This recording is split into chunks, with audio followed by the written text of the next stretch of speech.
আজ আমি আপনাদের করে দেখাবো জ্যান্ত মাছ দিয়ে কলমি শাকের ঝোল। কলমি শাকের ঝোল করার জন্য প্রথমে আমি কলমি শাকগুলোকে কেটে নিয়েছি। এরপর আমি মাছের মধ্যে আমি নুন হলুদ মিশিয়ে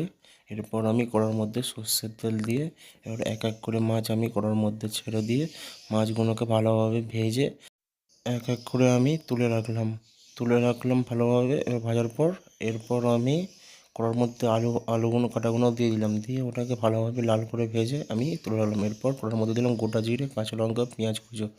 দিয়ে ওটা ভাজার পর দিয়ে দিলাম রসুন বাটা, দেওয়ার পর দিয়ে দিলাম হলুদ গুঁড়ো, জিরের গুঁড়ো, লঙ্কার গুঁড়ো, দিয়ে ওটাকে ভালোভাবে ভাজার পর ওর মধ্যে আলু কাটাগুলোকে দিয়ে দিলাম, দিয়ে এবার ওটাকে ভালোভাবে কষার পর